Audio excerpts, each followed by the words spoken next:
Shalom Yesharella. First and foremost, I want to give all praises and glory to Yahweh, Ba'ashem, Yahushai, Ba'ashem, Rechah Kodash. Double honors to the apostles and elders of the great millstone. Peace and blessing to those Le'akim that's preach the word in all truth and sincerity, along to Israelite foreigner brothers that are like the heathens, but the line of outside goes back to the nation of Israel, which nation of Israel are you so-called Negroes, Latinos, and Native Americans through the prophecies and curses of Deuteronomy 28 chapter and throughout the Bible. So this is Brother Yakal Amath, break the lesson, and today's lesson will be entitled The Parable of the Rich Fool. I'm just going to go on some precepts, and Lord willing, you brothers and you sisters out there be edified through the spirit and power of Yahweh Shimon Shai, and I'll be reading the book of Luke, the 12th chapter. I'm going to start on verse 13. As the title says, covetousness denounce, and I just looked up on Google Luke 12 parable, and Esau scholars call it the parable of the rich fool, so um, I'll be going to this, and let's begin. This is Luke 12 and verse 13, and it reads, and one of the company said to him, our Lord Yahushua, Master, speak to my brother that he divide the inheritance with me. And he said to him, Man, who made me a judge or a divider over you? And he said unto them, Take heed, meaning, pay attention, be mindful, and beware of covetousness. For a man's life consisteth not in the abundance of the things which he possesseth. Right, man? Because that's what this world teaches. The more substance you have, the more greater you are. But really that's not what life is about. It's about serving our purpose as Israelite men, which is fearing Yahweh and keeping the laws and commandments to the best of our ability, man. And we need to find the word covetousness. It's from the Greek word Strong's G 4124, pleonaxia. Pleonaxia. which means greedy desire to have more. Covetousness, avarice. Let's look at the word avarice. Extreme greed for wealth or material gain, right, man? So we're not supposed to be like that. We're not supposed to be in the spirit to be greedy to have more. You see, because the scriptures talk about being content. Now it's nothing better. It's nothing wrong to, if you want to make more money to better your situation. But as long as that particular job you have doesn't compromise your integrity and following the Lord, man.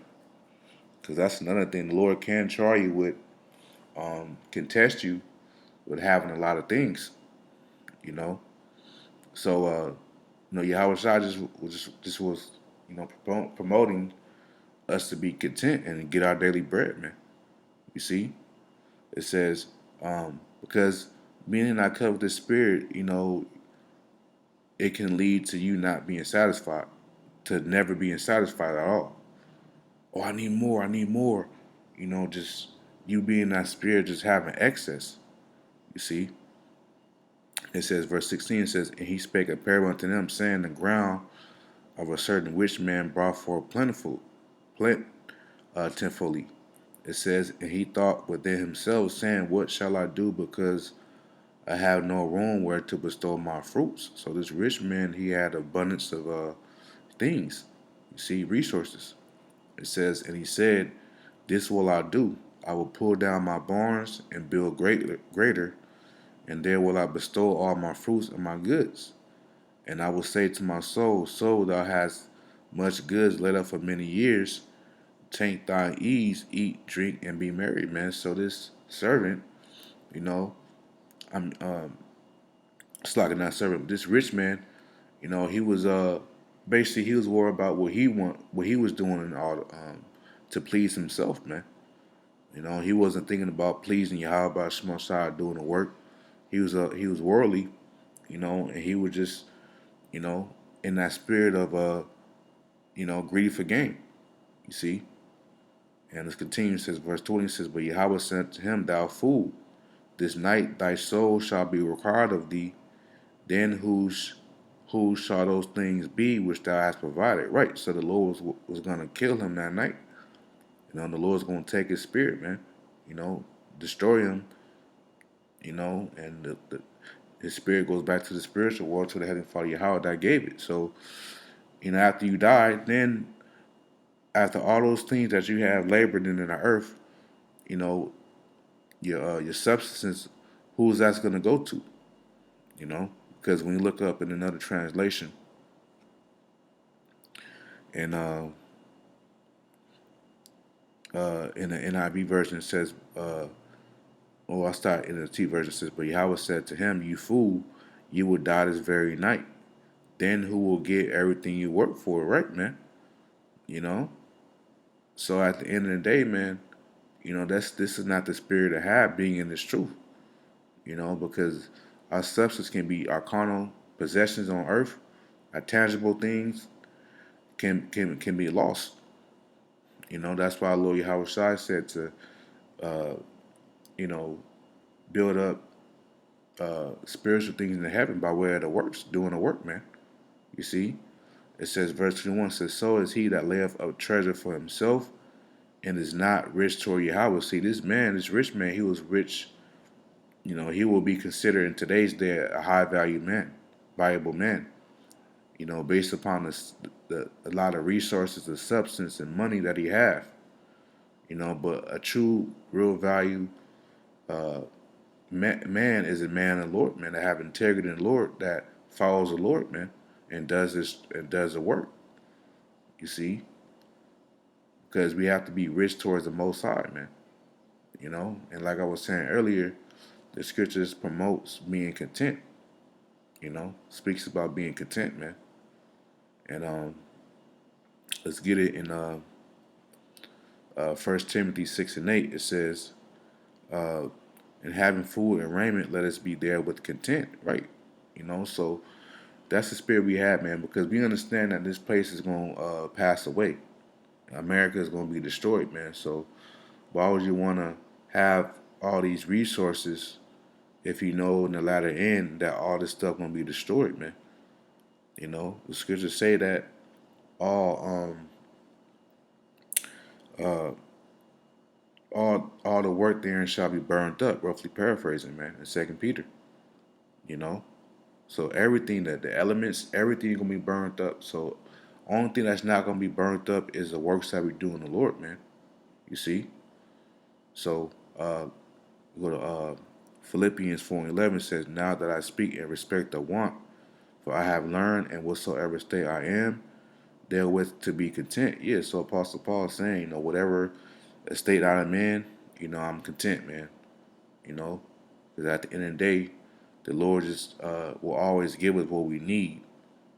You know, which the Lord can give us things that we want sometimes, but for the most part, the Lord's gonna give us things that we need, our necessities, man.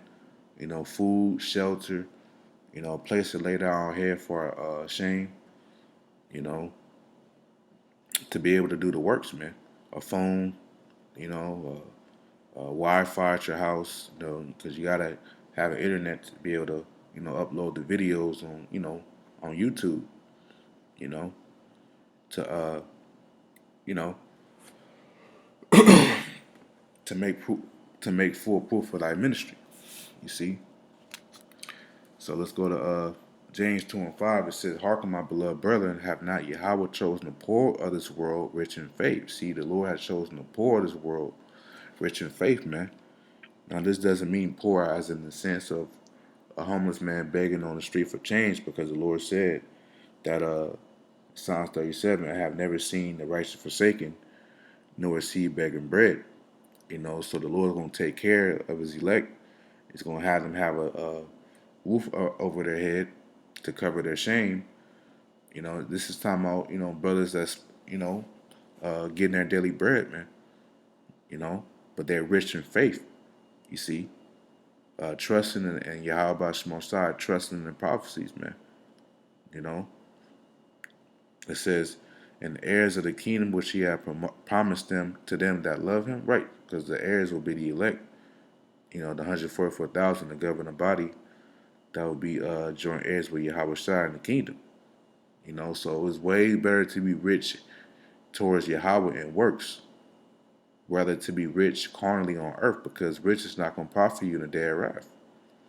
You know,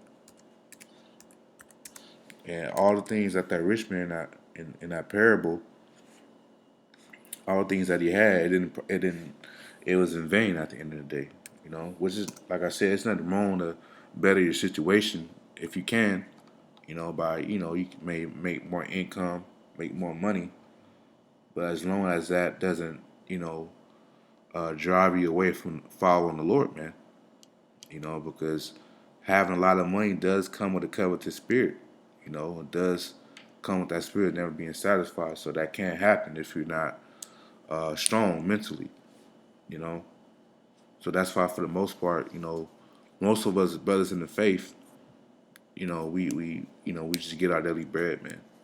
Some brothers make more money than others, but for the most part, we just living day by day, man. To the destruction of this place. This is Proverbs 11:4 says, "Riches profit now in the day of wrath, but righteousness is delivered from death." Right. So at the end of the day, riches profit now in the day of destruction, man. Your gold, your silver, your FRN notes, cryptocurrency, Bitcoin, you know, all these forms of currency, forms of money. Which the true money is gold and silver and resources and cattle and stuff. That's true money. You know, but just speaking about the current money in this world, it's not gonna be able to deliver you in the day of Jacob's trouble. You know, but you being part of the elect is how you're gonna be delivered from death, man. Because as the scripture says, it's not a works lest any man should boast. So it's about you predestination, about the elect being chosen before the foundation of the world, you know, on how you're gonna be delivered out of here, man. Which the elect they would have to work anyways, you know, through the terror of the Lord, through the fear. You know, the elect will have that fear in them to do the works anyways, to justify their faith. You see? I know from this last precept, Revelation 2:9 says, "I know thy works in tribulation and poverty." Yeah, so the Lord knows our current state. The Lord knows we catching hell. The Lord knows we in poverty. We living paycheck to paycheck, and and just catching hell in this world, man. The Lord knows all these things. But thou art rich. We're rich in spirit, man. You know. The fact that we know what to do to please the Lord. That's a blessing, man. Because the average person don't know how to please the Lord. Which our righteousness is as filthy rags, but it's better to do something to please the Lord than to do nothing at all. You know, so we have a higher chance of to being saved, Lord willing. And the efforts of trying rather than not trying at all. You see, it says, "And I know the blasphemy of them that which say they are, I'm speaking cold J's, and are not, but all the synagogue of Satan." Right. You know, which this was applying to wicked Israelites back then, but also you can apply this into today's day. Of the people that's living in our land right now, the small hats. The so-called J's, the small hats with the big noses that we're all black. They are not us. They are imposters. And they are the synagogue of Satan, man. Satan means adversary, so they're adverse against Yahweh Shimon Shai, man. You know, they believe in the Talmud, you know. They don't keep the laws and commandments. They don't believe in Yahweh Shai, so they're complete adversaries towards the Lord, man. Them Amalekites, you know. So, yeah, I just want to make a quick lesson on that. Lord willing, I was edified. And until next time, Shalom.